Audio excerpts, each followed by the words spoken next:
Muy, pero muy buenos días, querida familia, amados en Cristo.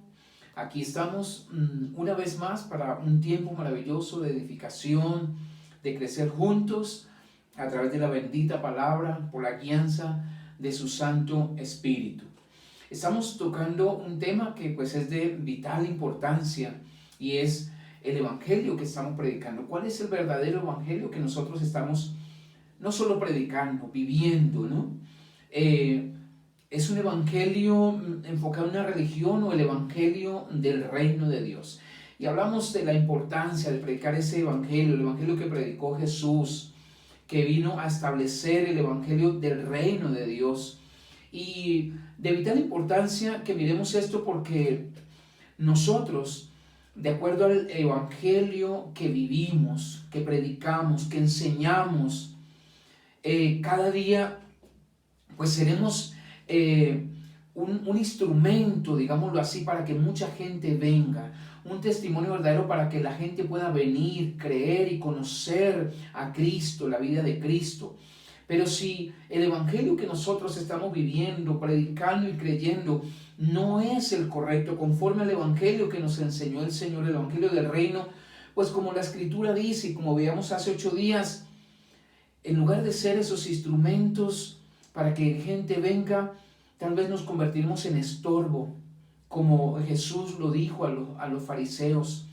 Ni entran, ni dejan entrar a los que verdaderamente quieren entrar.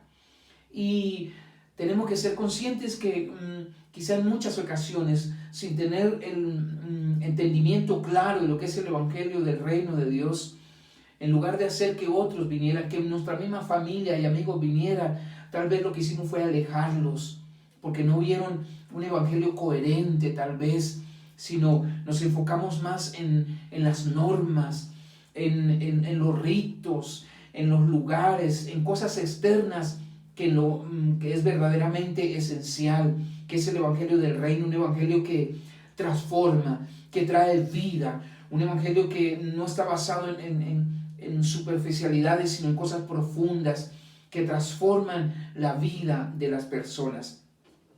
Estábamos viendo hace 8 días entonces algunos contrastes de lo que es la religión y lo que es el verdadero evangelio del reino de Dios.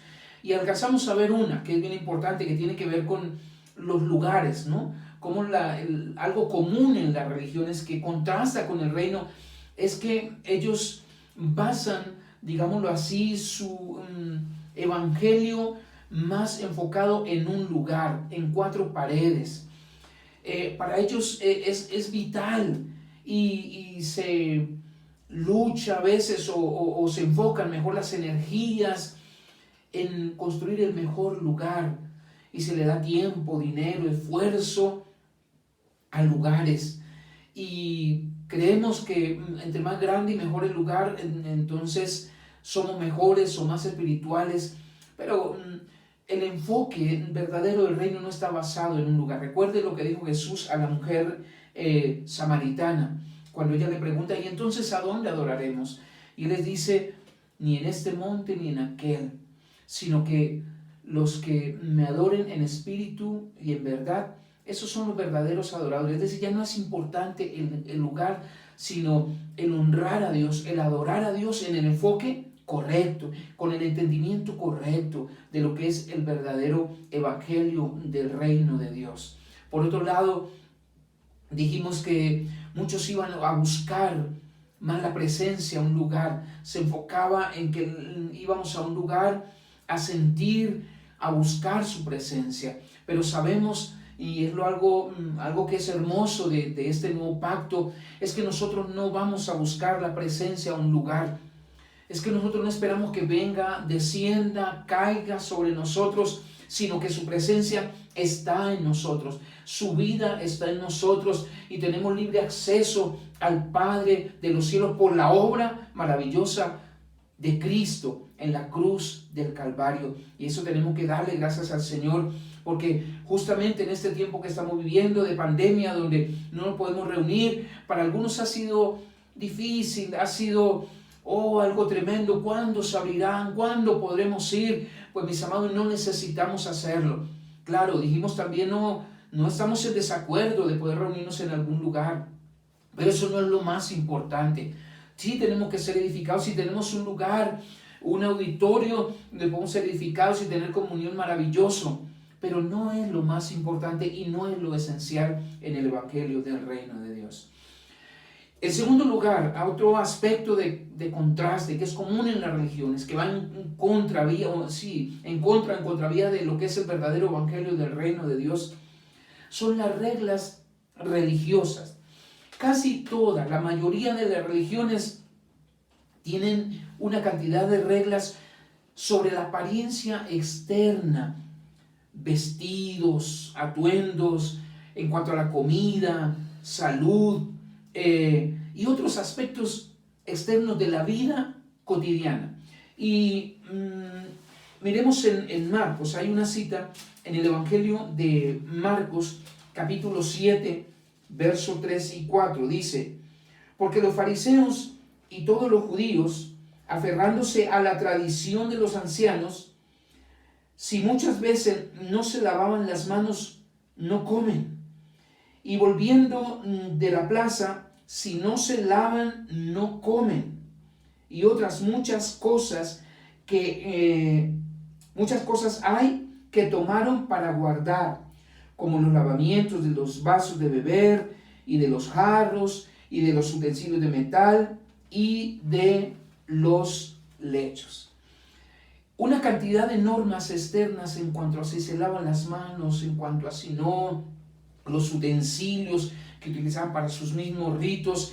Y lo más tremendo es que muchas veces trataban de elevar estas reglas que eran de poca importancia, digámoslo así. Querían elevarla a una importancia igual o mayor a los principios del reino, a los principios espirituales y valores del reino que Cristo nos enseñó acerca del reino. Entonces, si no se cumplía eso, no era tan espiritual, pero si se cumplía, entonces será más espiritual, ¿no? Y se utilizan estos patrones de reglas religiosas secundarios, digámoslo así, para establecer un grado de superioridad sobre aquellos que no los cumplían.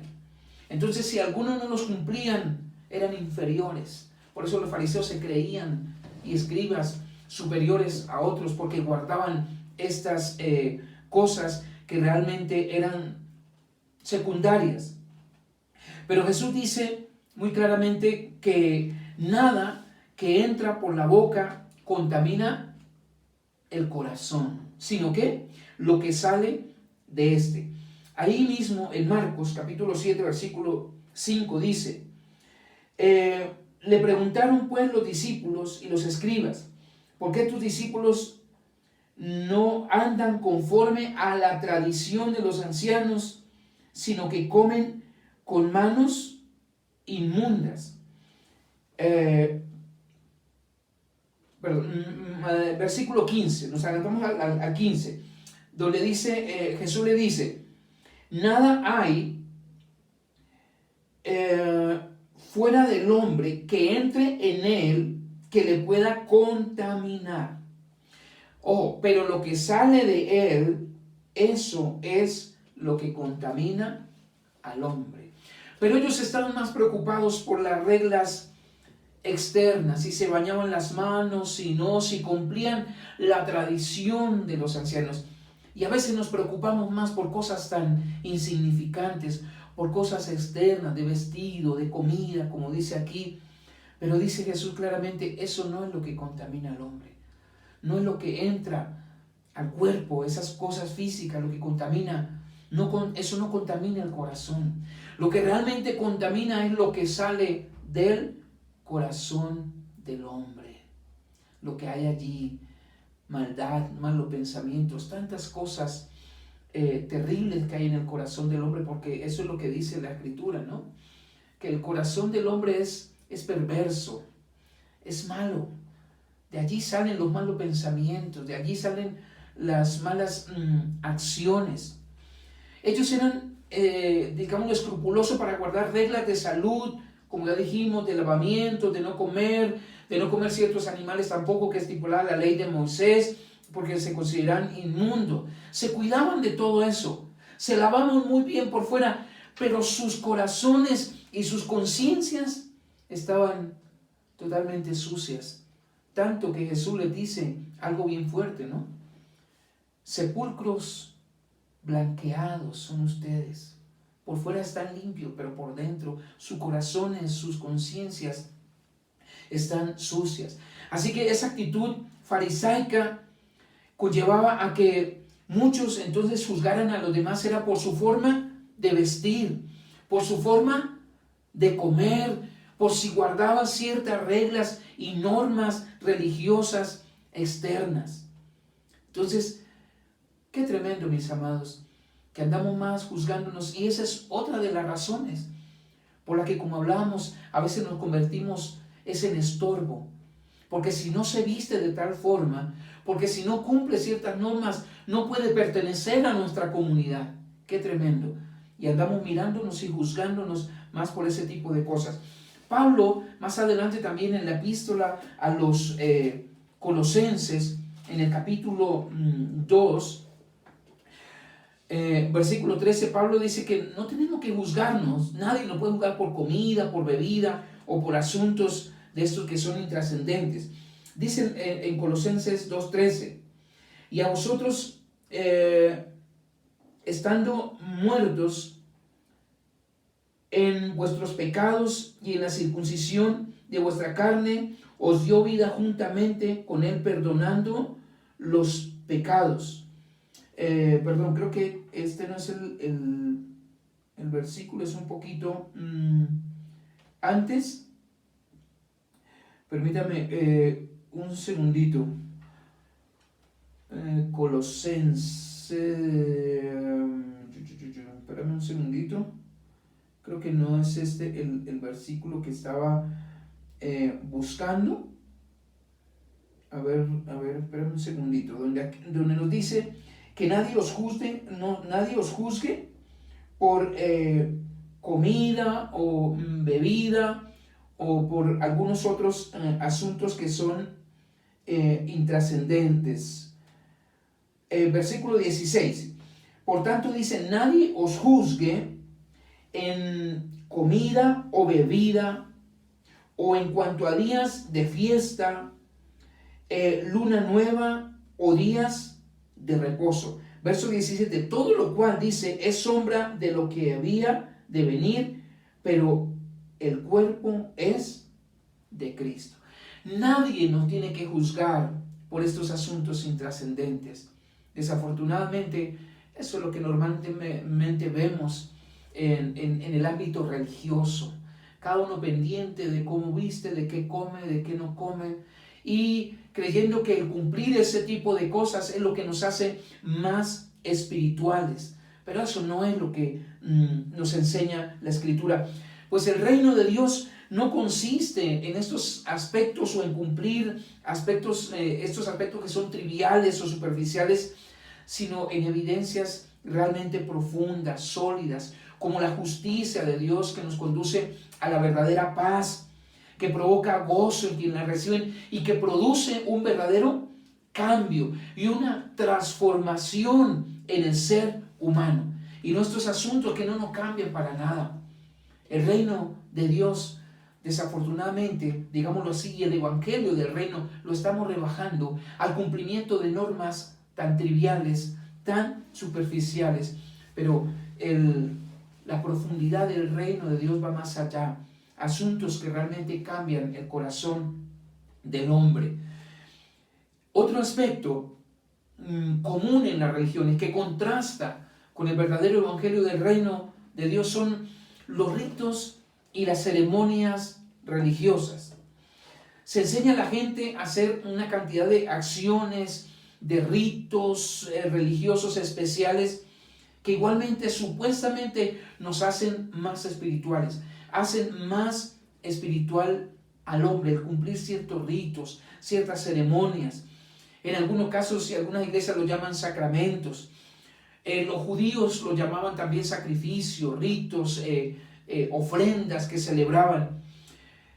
Pero Jesús mismo nos declara que Dios ya no estaba interesado en el contexto del nuevo pacto no estaba interesado en sacrificios, ni mucho menos ni sacramentos, sino que lo que Dios buscaba es un amor que se expresara realmente en obediencia a Él, a su palabra, que mostrara compasión por los demás, porque cumplimos tantas cosas, tantos ritos, pero ¿dónde está el verdadero amor?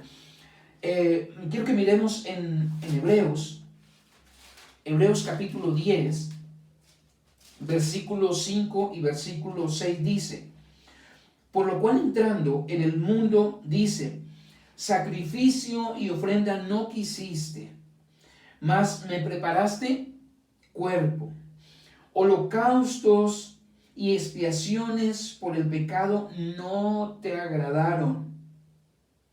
Ya Dios llegó un momento donde estaba cansado de tanto rito, de tantas ceremonias, porque como dice la misma escritura, con su boca honraban a Dios, pero su corazón estaba lejos realmente de Él.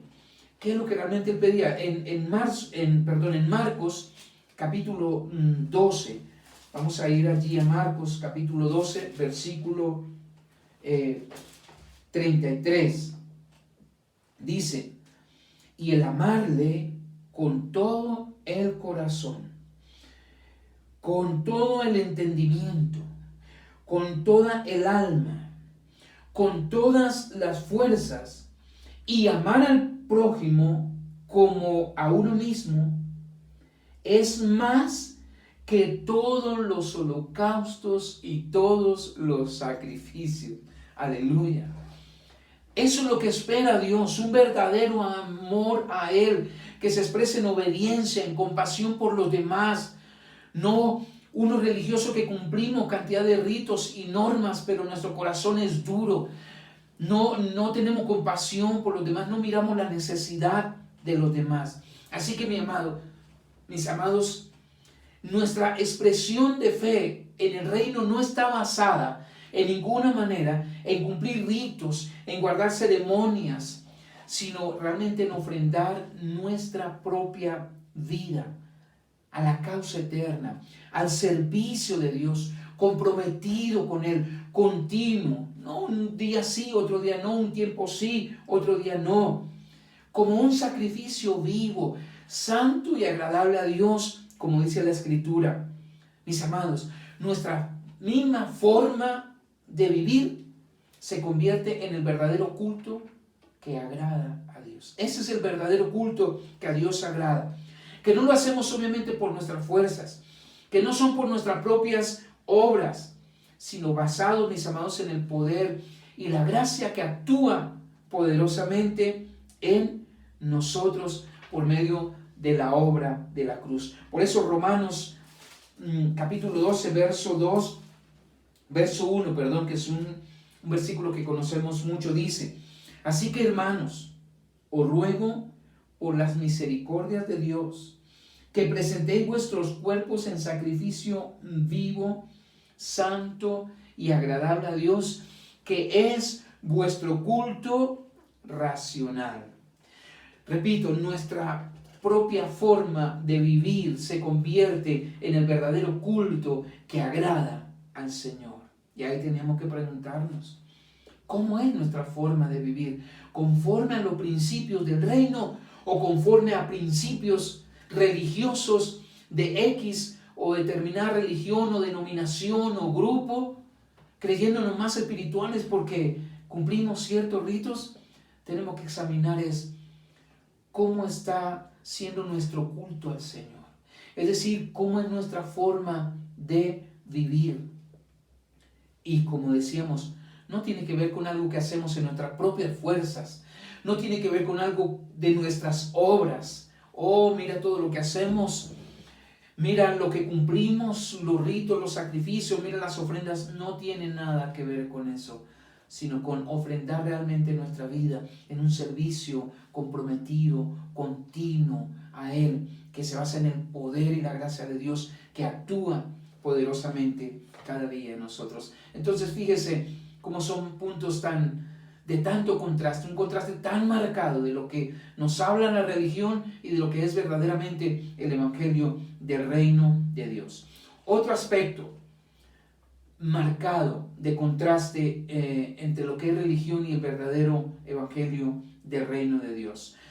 Los días santos y las reuniones religiosas, el guardar fiestas religiosas, días especiales, venerar ocasiones especiales. Esto no es más que el producto de una mentalidad religiosa, de guardar tradiciones, ¿no?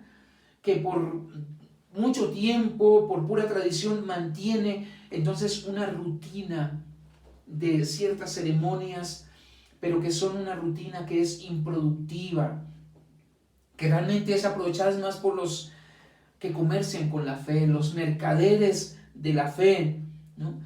Que utilizan esto para comercializar, para aún aprovechar y vender objetos que se usan en esos días de fiesta, en esos rituales, en esas prácticas que Jesús mismo condenó severamente, ¿no? No sé si se acuerdan cuando Jesús condenó drásticamente a los que negociaban allí en el templo con palomas, con objetos. Miremos la cita, cómo Jesús les habla de una manera muy fuerte. En Juan capítulo 2, versículo 13 al versículo 16, dice: estaba cerca la Pascua, una de las fiestas que realizaban los judíos, y subió Jesús a Jerusalén, y halló en el templo a los que vendían bueyes, ovejas y palomas, y a los cambistas allí sentados, y haciendo un azote de cuerdas, echó fuera del templo a todos, y las ovejas y los bueyes, y esparció las monedas de los cambistas, y volcó las mesas, y dijo a los que vendían palomas: quitad de aquí esto, y no hagáis de la casa de mi padre casa de mercado. Bueno, esta era una de las fiestas de los días santos que celebraban los judíos. Pero hoy en día cada religión tiene sus días especiales de celebraciones que se veneran, pero que, repito, se usa más para que lo aprovechen aquellos que comercian, aprovechándose de esa rutinas y de esas días santos de reunión. Mis amados, en la evidencia del Evangelio del Reino de Dios no existe ningún día santo o fiesta sagrada que nosotros debamos guardar. Si revisamos la Escritura, en el contexto del nuevo pacto, no existe ningún día santo o una fiesta sagrada que nosotros debemos guardar. Cristo, mis amados, Cristo mismo nos introdujo al pleno y verdadero reposo desde su victoria en la cruz del Calvario. Él nos trajo el año agradable del Señor, de la buena voluntad de Dios, que es un tiempo continuo del favor de Dios y de la gracia de Dios obrando en cada uno de nosotros. Pues tenemos hoy los cielos abiertos, mis amados, para caminar en esa protección, bajo su protección, celebrando cada día su victoria. Él es nuestro verdadero reposo. Él es el año agradable del Señor que nos habla la Escritura. Así que cuando nosotros trabajamos para Dios, trabajamos en su obra, trabajamos en la causa, no necesitamos de días de reposo especiales, mis amados. Tampoco necesitamos días santos, especiales, santos, entre comillas, porque ya sabemos que toda nuestra vida es santa, mis amados, y está llena del reposo de Dios, porque hemos entrado a su reposo. Él es nuestro reposo. Miremos una cita o dos citas al respecto. Vamos a mirar una en Mateo capítulo 11. Mateo capítulo 11, verso 28 al verso 30. Dice: Venid a mí todos los que estáis, ¿qué? Trabajados y cargados, y yo os haré, ¿qué? Descansar. Llevad mi yugo sobre vosotros y aprended de mí, que soy manso y humilde de corazón, y hallaréis, ¿qué? Descanso para vuestras almas. ¿Quién era nuestro reposo entonces? El Señor mismo. Cuando dice hallaréis descanso y reposo, no es hallaréis un día en que poder reposar. El descanso era en Él. Cuando entramos en Él, en su vida, en su plenitud, en la que Él trajo para nosotros. Él además, dice la Escritura, trabajó todos los días de la semana. Y dijo que Él hacía igual que hacía su Padre. Miremos, porque es bien interesante esa cita también en el Evangelio de Juan, capítulo 5 y versículos 16 y 17. Dice, y Jesús le respondió, mi Padre hasta ahora trabaja, ¿y qué? Y yo trabajo. Por eso los judíos aún más procuraban matarle. Tremendo. Porque no solo quebrantaba el día de reposo, sino que también decía que Dios era su Padre, haciéndose igual a Él. Recuerda que hace 8 días hablamos que una de las causas por las cuales juzgaron al Señor allí ante aquellos tribunales era porque había dicho que destruiría su templo cuando se basaba en un lugar.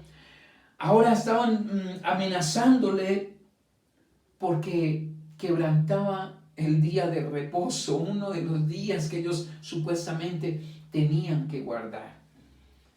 Pero el reposo verdadero era Él, pero ellos no lo entendían.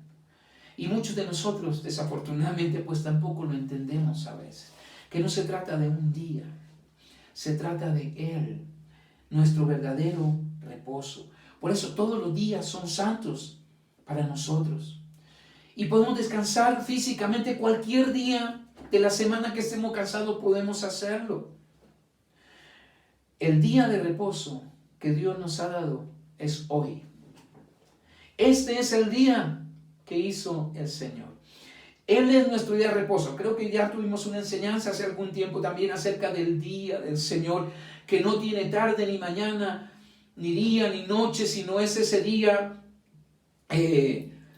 eterno, en el descanso pleno del Señor.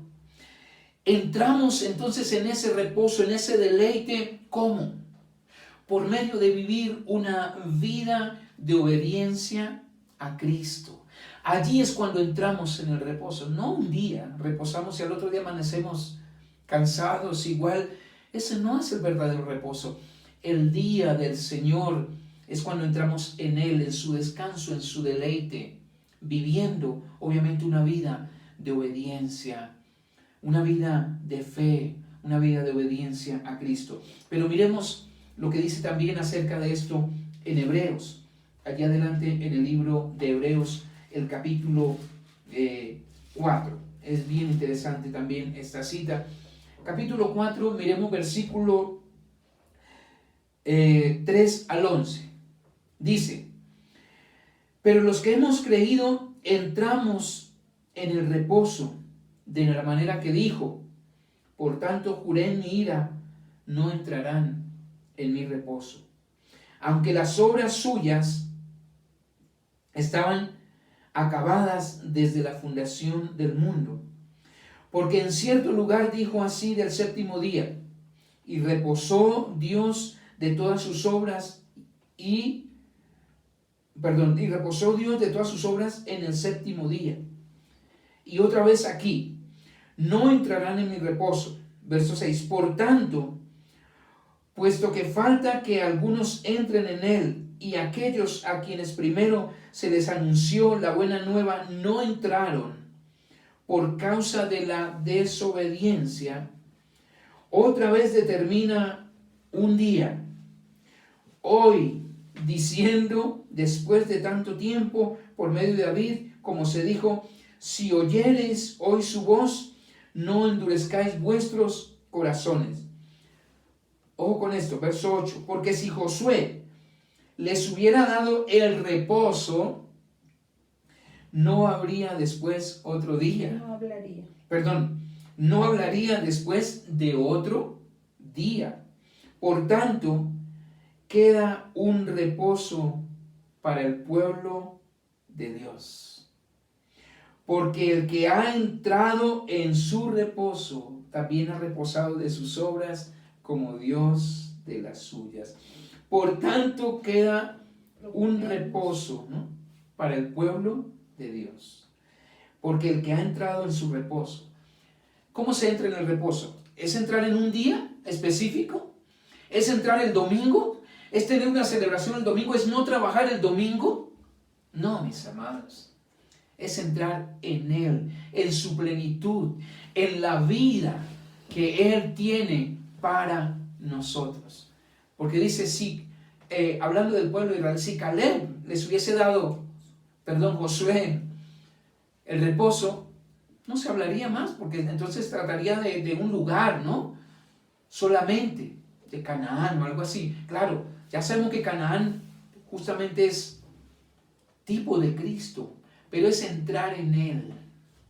Cuando nosotros hemos entrado en Él en nosotros, en su vida, en su plenitud, es que entramos al verdadero reposo del Señor.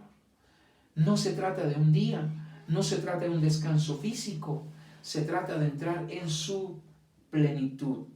Así que ya dejemos de estar tan preocupados si es el domingo o es el sábado, no tiene que ver, cualquier día podemos descansar. Pero cuando habla del descanso verdadero del Señor, es un día que no tiene noche, tarde ni mañana, sino que es un eterno día de deleite en su presencia, cuando vivimos obviamente una vida de obediencia, ¿no?, a Cristo. No se trata solamente de, hice una oración, estoy en Cristo y ya, suficiente. Entrar en su reposo es entrar en esa vida de Él. Se trata de una vida donde me someto a su gobierno. Por eso es el Evangelio del Reino de Dios, a su señorío. Vivo bajo los principios del reino que traen obviamente una transformación, un cambio en mi manera de vivir, en mi mentalidad. Y ya no vivo, como dice la Escritura, yo, ¿no?, sino que Cristo vive en mí, porque es la misma vida de Él. Bien, vamos a seguir adelante entonces. ¿O ibas a agregar algo? Otro de los contrastes marcados, común en las religiones, pero que contrasta totalmente, no tiene nada que ver con el Evangelio del Reino: las jerarquías y estructuras religiosas. Wow, este es un punto tremendo. Las reglas, mis amados, y jerarquías lo que hacen es apartar a la gente de un grupo a otro, traen división. Por eso hay lucha entre las diferentes religiones y por eso se genera, como hablamos hace 8 días, guerras, contiendas. Yo soy de este grupo, yo soy de aquel, este es el mejor, aquel no. En fin, Jesús dijo que el reino de Dios es invisible. Miremos rápidamente en Lucas. Vamos a mirar en Lucas capítulo 17. Lucas 17, 20 y 21. Dice, 20 y 21. Preguntando por los fariseos cuándo había de venir el reino de Dios, respondió y dijo: el reino de Dios no vendrá con advertencia, ni dirán, helo aquí, helo allí, porque he aquí el reino de Dios está entre vosotros. Ya nosotros lo habíamos estudiado hace algunos días cuando nos enfocamos en el reino de Dios, que no es algo que se puede ver con el ojo humano, helo aquí o el allí, que se palpa. Esto es algo espiritual, esto es algo eterno, va más allá de lo que nuestros ojos ven. Por eso, mis amados, ser o no ser de un grupo, mi amado, de una organización, de una denominación, concilio, religión, lo que sea, no es importante para los que son parte del reino de Dios, para los que son hijos de Dios y parte de ese reino, mis amados. Nosotros entramos al reino por medio del nuevo nacimiento y de la fe en Cristo. Y se expresa ¿cómo? Ya lo hemos dicho, por el amor a los demás, por la compasión que nosotros mostramos, por la obediencia a la fe. Y estas cosas no dependen de entrar o no entrar a una organización religiosa, a un concilio, a un grupo denominacional o como lo queramos llamar. No depende absolutamente de eso. Pero muy a menudo nosotros vemos que pues, las personas están más interesadas en conocer el nombre, ¿no?, del grupo al cual pertenecemos, ¿no? Cómo se llama su líder, cuáles son sus reglas, si son diferentes a las suyas. Pero en realidad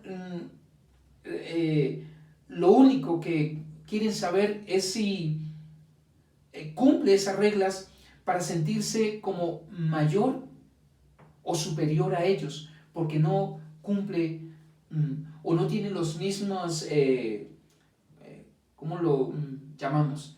Principios. Sí, principios de su organización, ¿no? Quieren hacer sentir a los demás que están equivocados, que no están como en el grupo correcto, no están del lado correcto, y quieren hacer ver que ellos sí tienen la razón porque pertenecen a cierto o determinado grupo, por el nombre de su organización, por el nombre de su líder o bueno, como lo quieran llamar. Pero en el reino de los cielos, mis amados, no existen jerarquías de poder ni de mando en ninguna manera. Los líderes guían a los demás, digámoslo así, no con una actitud de superioridad, de dominio, sino por medio de ¿qué? De una vida que da ejemplo, una vida de servicio verdaderamente a los demás. No porque me asignaron un título, entonces soy superior a los demás. Miremos lo que dice la Escritura acerca de esto. Dos citas que son bien importantes. Primera de Pedro, vamos allí a Primera de Pedro, capítulo 5. Primera de Pedro, capítulo 5. Leamos desde el versículo 1 al versículo 3 y dice: ruego a los ancianos que están entre vosotros, yo anciano también con ellos, y testigo de los padecimientos de Cristo, que soy también participante de la gloria que será revelada. Apacentad la grey de Dios que está entre vosotros, cuidando de ella, no por fuerza, sino voluntariamente, no por ganancia deshonesta, sino con ánimo pronto. Verso 3. No como teniendo señorío sobre lo que están a vuestro cuidado, sino que siendo ejemplo de la grey de Dios. Ese es el modelo, mis amados, de liderazgo, no de superioridad, no de dominio, no de estar por encima de otros por un título que me ha sido dado en ninguna manera, sino siendo ¿qué? Ejemplo, en servicio, en amor a los demás. Ahora miremos en Lucas, vamos al Evangelio de Lucas, por favor, capítulo 22. Lucas, capítulo 22, verso 25 al verso 27. Lucas, capítulo 22, verso 25 al verso 27. ¿Qué nos dice? Pero Jesús les dijo: los reyes de las naciones se enseñorean de ellas, y los que sobre ellas tienen autoridad son llamados bienhechores. Mas no así vosotros, sino sea el mayor que entre vosotros como el más joven, y el que dirige como el que sirve, o el que dirige como el que sirve.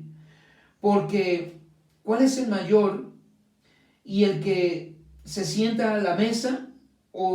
es pregunta, ¿no? ¿Cuál es el mayor? ¿Cuál es mayor? ¿Cuál es mayor? ¿El que se sienta a la mesa o el que sirve? ¿No es el que se sienta a la mesa? Mas yo estoy entre vosotros como el que sirve. Jesús colocándose como el verdadero ejemplo de servicio a los demás. Ese es un ejemplo de liderazgo. Él era el maestro, maravilloso. Pero mire el ejemplo que nos da. Entre vosotros no será así.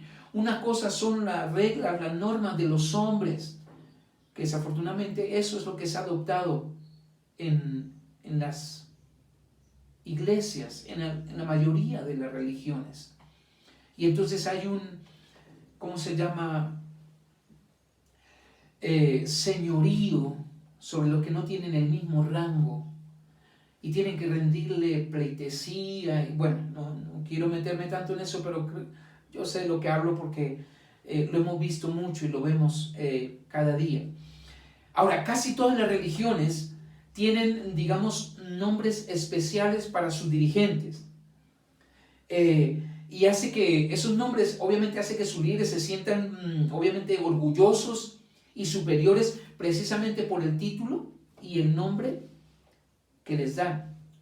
Apóstoles, reverendos.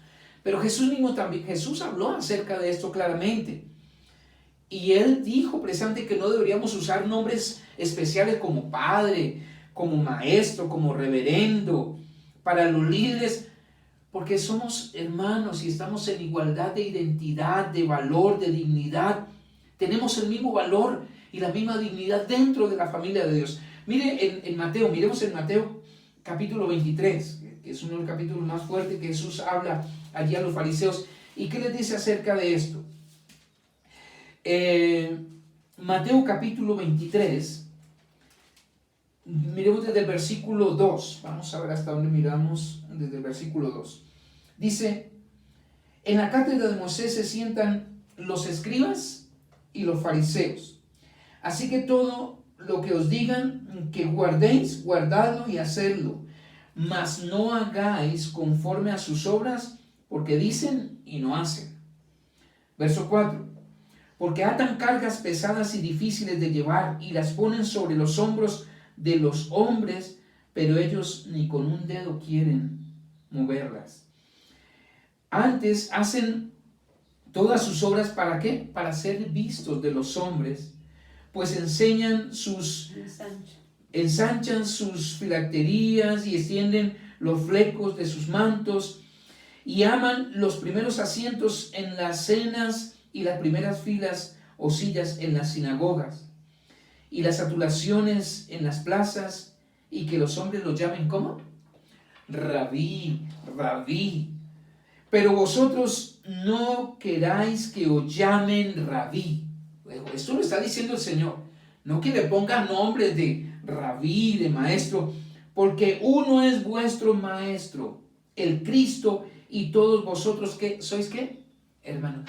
Todos somos hermanos, hijos de Dios. Y no os llaméis, ¿cómo? Padre vuestro a nadie en la tierra, a nadie. Porque uno es vuestro Padre, el que está en los cielos. Verso 10. Ni seáis llamados maestros, porque uno es vuestro maestro, el Cristo. El que es el mayor de vosotros sea vuestro siervo, porque el que se enaltece será humillado, y el que se humilla será enaltecido. Jesús lo dijo claramente. No, nada de nombrecito, de maestro, de rabí, de reverendo, de padre, porque todos nosotros somos ¿qué? Hermanos, con la misma dignidad, el mismo valor, la misma identidad dentro de la familia de Dios. Porque maestro, rabí y padre solo hay uno. Aleluya. Así que todos esos nombres lo que hacen es enaltecer al hombre, que se llene de orgullo y mire por debajo a los demás, a los que no tienen ese título. Así que las consecuencias de una iglesia que se mueve a través de ritos, de reglas, de ceremonias, de tantos nombres a sus líderes, resulta más moviéndose a través de estas cosas externas, pero su mensaje es un mensaje que no es relevante, que no es profundo, ¿no? Que no es como el mensaje del Señor, que fue un mensaje sencillo pero profundo. Un mensaje simple pero que no fue simplista, que carecía de vida, ¿no? Sino era un mensaje realmente profundo.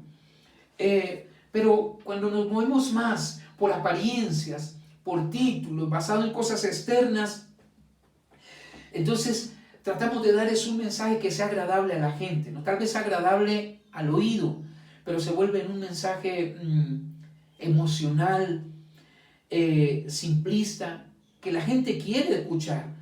Pero nosotros no estamos llamados para predicar lo que la gente quiere escuchar, sino para predicar el verdadero mensaje del Señor, del reino, simple, pero a la vez profundo, sencillo, pero que llega al corazón del hombre y que cambia. La gente necesita escuchar no lo que ellos quieran escuchar, sino un mensaje que genere cambio verdaderamente en el corazón y que traiga un crecimiento espiritual a su vida, una verdadera transformación. Hoy muchos mensajes están más enfocados en tocar las emociones del hombre, y nosotros sabemos que eso es muy peligroso, porque eso se presta para la manipulación de las emociones. Y cuando nos enfocamos solamente en manifestaciones naturales sin que haya un verdadero discernimiento, pues lo que habrá será confusión y habrá duda, pero realmente no hay un cambio. Así que una iglesia sin discernimiento se aferra más a lo místico, ¿no? A cosas externas, que ocurra, que baje, que descienda. Y en ese camino lo que hay es una mezcla de lo espiritual, de lo de Dios con lo del hombre. Entonces metemos la mano, del hombre mete la mano, es más cosas de su carne, de sus emociones, de lo que siente, pero no del mensaje que verdaderamente cambia y transforma la vida del hombre. Bien, ¿cómo sería entonces? ¿Cómo debe ser una iglesia que predica, que vive el verdadero mensaje del reino de Dios? Primero, su mensaje tiene que ser un mensaje relevante. Una iglesia que predica un mensaje profundo, que llega al corazón mismo del hombre, que no solo toca las emociones, ¿no? Para que la gente se sienta bien o no, ni llega solo a su intelecto, obviamente para llenarlo de conocimiento, sino que llega a su espíritu y que provoca un cambio en su ser interior, en su vida integral, y que trae verdadera transformación. Así no le guste a veces a la gente, inclusive puede incomodarlo en algunos momentos, pero es que de eso se trata, que tenemos que ser confrontados con qué vida estamos viviendo. ¿Realmente estamos entendiendo el mensaje del reino, lo que Él quiere que vivamos, o solo queremos que nos den lo que nos gusta conforme a nuestros deseos solamente, nuestros planes, nuestros propósitos egoístas, es decir, un evangelio egocéntrico? No, mis amados. Mire, la belleza del mensaje del Señor, del Maestro, era que era un mensaje sencillo, pero no simplista, o simple, pero no simplista, es muy diferente. Sencillo, pero a la vez profundo, que no era popular. Es decir, no era que era muy llamativo a las multitudes, porque fue confrontado, precisamente los confrontó muchas veces. Y muchas veces les habló en parábolas, porque Él quería que realmente los que estaban dispuestos a seguir realmente lo escucharan, o que verdaderamente querían seguirlo. Muchas veces Él confrontó a la gente y la gente se fue. ¿Se acuerdan cuando confrontó, por ejemplo, al joven rico? Vende todo lo que tienes y luego sígueme. Eso está muy difícil. Muchas veces fue confrontado, y aún los mismos discípulos. ¿Se acuerdan cuando en una ocasión la gente se fue y Él le dice a sus discípulos: ¿Acaso queréis iros también vosotros? Pues bien puedan. Mis amados, la iglesia que puede discernir el mensaje del reino, la profundidad de su mensaje, presenta todo el consejo de Dios como es, su palabra, su propósito verdaderamente como es, aunque no sea muy popular. Claro, en muchos lugares y muchas iglesias y muchos líderes no lo van a hacer, porque la gente no se va a quedar. Y a ellos les interesa que haya mucha gente, porque se predica un mensaje y un evangelio para ganar gente, para ganar fieles, no para presentar el consejo de Dios como es. No importa si los reciben o no, pero que la gente sea confrontada. El mensaje de la cruz, mis amados, con todas sus implicaciones de transformación, nunca es un mensaje popular, nunca va a ser un mensaje. Es decir, decirle a la gente que tiene que morir a sí mismo, que tiene que cargar su cruz, no le va a gustar. Es un mensaje que no es muy popular, pero es el verdadero mensaje que nosotros tenemos que estar dispuestos, si realmente somos parte del reino, si estamos trabajando para la misma causa, tenemos que predicar, volver al mensaje esencial, profundo, sencillo pero profundo del evangelio. No importa que muchos quieran irse, se irán. Pero es el mensaje que estamos llamados a predicar, porque es el único mensaje que transforma vida. Ahora, que si lo queremos que haya mucha gente, claro, podemos llegar a las emociones, podemos predicar un mensaje muy popular y tendremos muchas multitudes, mucha gente. Pero eso es lo que hemos sido llamados a hacer y a predicar. Aquí tenemos que ser confrontados, mis amados. Ahora, eso en cuanto a su mensaje. Otro aspecto de cómo debe ser la iglesia entonces, que vive de acuerdo al verdadero evangelio del reino. Tiene que ser, o será una iglesia que está aferrada es verdaderamente a Dios, a los principios del reino, a su palabra. Una iglesia que posee el discernimiento, que se aferra a Dios. Entonces las manifestaciones del poder de Dios vendrán como consecuencia. Es decir, no será una iglesia que se mueve, y se aferra más es al mover de los dones, al poder, a lo que ocurre, a las manifestaciones externas. Claro, eso es popular también y trae mucha gente, pero una iglesia verdadera se aferra a Dios mismo, a su palabra, a su diseño. Y eso es muy diferente ya, obviamente, de lo que es el verdadero mensaje del reino a lo que no lo es. Lo que no lo es muy popular, atrae mucho y tal vez gusta mucho, pero no es lo que Dios nos manda a hacer ni a predicar. La iglesia de los Hechos, por ejemplo, fue una iglesia con un gran discernimiento y pudo detectar la falsa espiritualidad, la falta de piedad, como el ejemplo de allá en Hechos capítulo 5, ¿se acuerdan de Ananías y Zafira? Si esta iglesia que nacía hubiese querido ser una iglesia popular, no hubiese tenido el discernimiento el apóstol Pedro, cuando llega Ananías y Zafira a ofrecer, hemos vendido nuestra casa, traemos estas ofrendas. ¿Qué habría hecho en nuestro contexto una iglesia con enfoque religioso? Que le interesa es ganar gente y fieles y que hayan recursos de una u otra manera. Bienvenido, señor hermano Ananías y Zafira, no importa, siéntese aquí, traigan un tinto, una silla, porque mira lo que han traído. Pero Pedro, con el discernimiento de Dios, verdaderamente entendiendo a qué había sido llamado, los confronta. Y bueno, ustedes conocen la historia, cómo caen allí muertos. Me preguntaba, ¿qué pasaría si eso ocurriera en una iglesia hoy?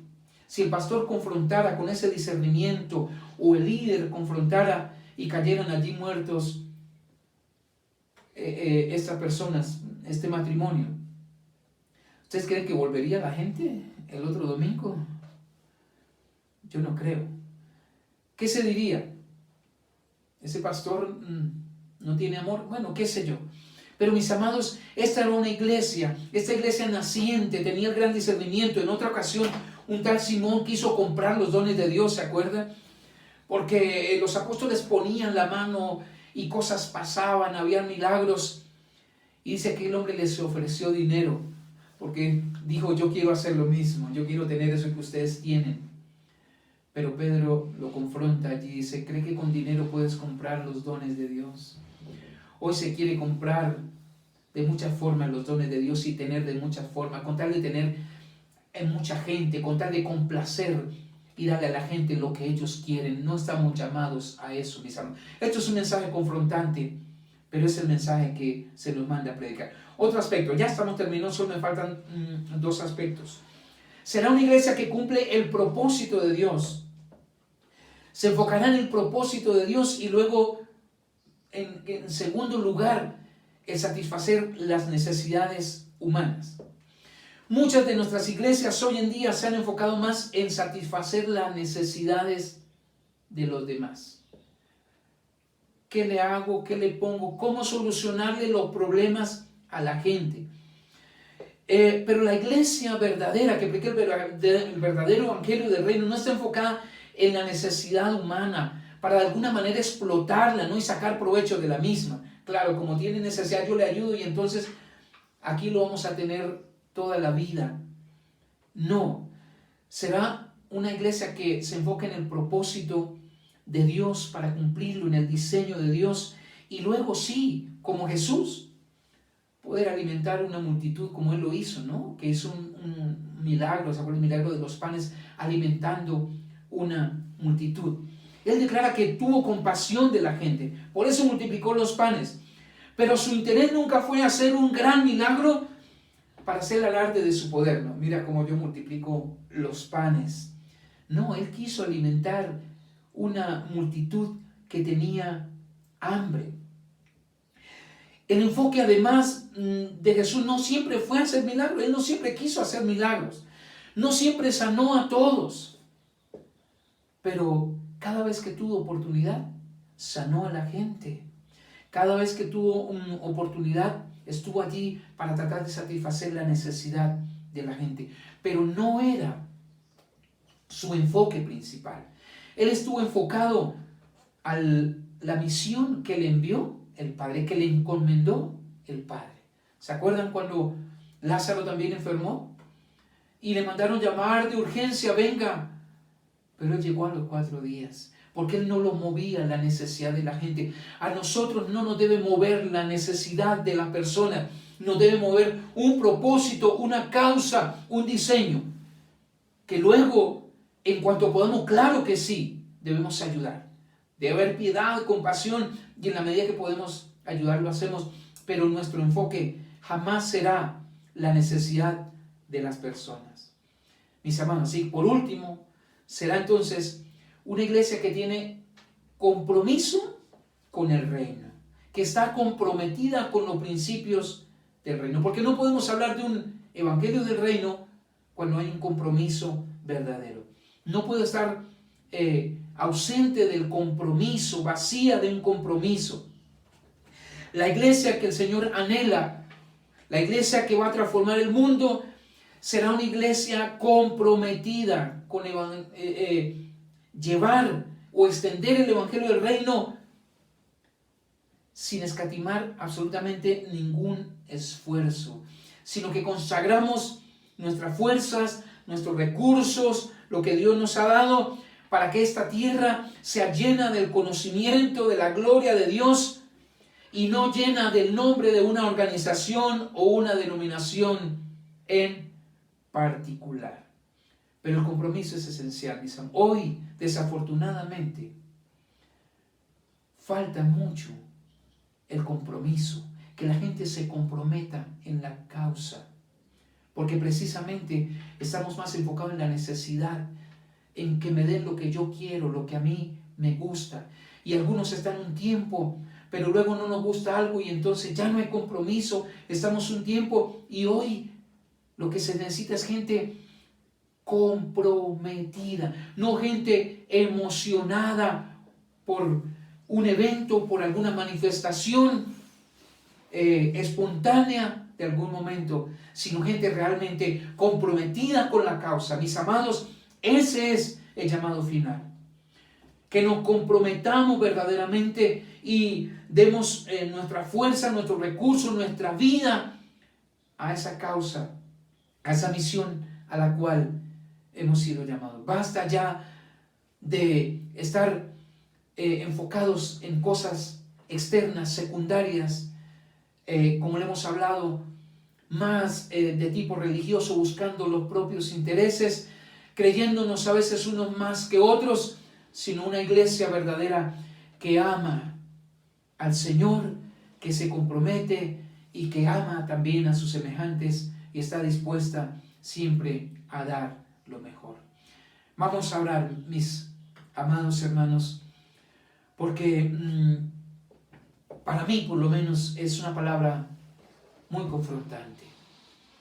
Una cosa es conocer, una cosa es saber y hablar del reino y predicar el evangelio del reino, pero otra muy distinta es cuando hay una vivencia verdadera, hay una transformación, un crecimiento en nosotros, porque estamos entendiendo de lo que se trata esto, ¿no?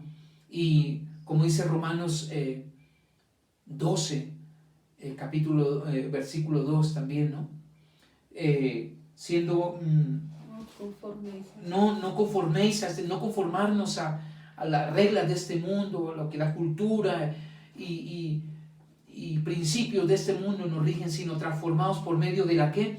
De la renovación de vuestro entendimiento, para que comprobéis cuál sea la buena voluntad de Dios, agradable y perfecta.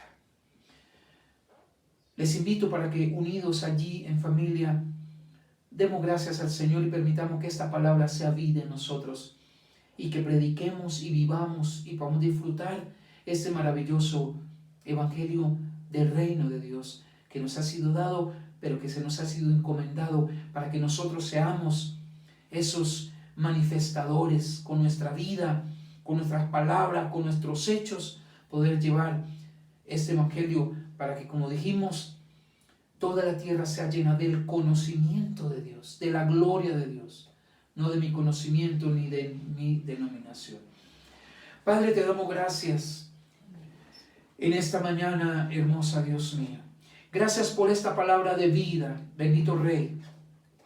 Gracias porque nuestro corazón es confrontado. Somos confrontados por esta palabra de vida, bendito Rey. Acerca de qué evangelio realmente estamos viviendo, qué evangelio estamos predicando y compartiendo, bendito Rey. Oh Dios, te rogamos, Señor, que nos ayudes a entender por tu Espíritu Santo estos principios maravillosos del reino, de vida, primeramente para vivirlos, para entenderlos, pero también para llevarlos a muchos, bendito Rey Celestial. Oh Señor, que nuestro mensaje sea un mensaje profundo, contundente, que llegue al corazón del hombre, no a sus emociones solamente, no lo que ellos quieren escuchar, sino el mensaje que hemos sido encomendados para llevar de este evangelio de poder que cambia y que transforma vidas, Señor. Que seamos una iglesia comprometida verdaderamente, arraigados a ti y a tu palabra verdaderamente, Dios mío, con un compromiso total, Dios, donde damos nuestro amor, nuestras fuerzas, nuestro talento, los dones, nuestros recursos al servicio del reino, para que la tierra sea llena del conocimiento de la gloria de Dios, se ha extendido por todo lugar. No se ha extendido un hombre de una denominación, un hombre particular, sino el evangelio de la gloria de Dios, que cambia, que transforma las vidas. Bendito Rey precioso, que se ha renovado nuestro entendimiento, como dice tu palabra, y que podamos entender cuál sea tu voluntad, buena, agradable y perfecta, y poder vivir y andar cada día en ella. Muchas gracias, Dios, por tu gran amor, por este tiempo.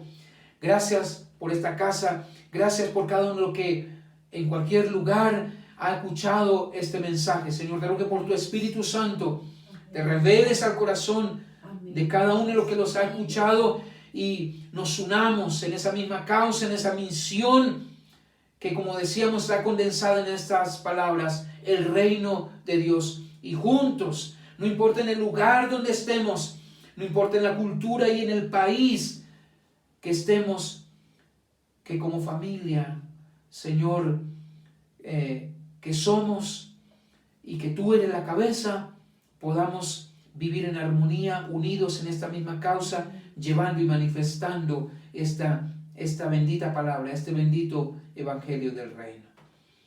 Gracias, bendito Rey, a ti la gloria y la honra por los siglos de los siglos. Amén. Bueno, mis amados, creo que ha sido un tiempo maravilloso. Esperamos de todo corazón que esta palabra llegue a su espíritu y que juntos ahora podamos tomar un tiempo para aportar, para expresar lo que hay en nuestro corazón. También de qué manera hemos sido pronto confrontados y que nos lleve verdaderamente a un cambio. Que no sea una palabra más, una predicación más, sino que realmente traiga un verdadero cambio a nuestro corazón.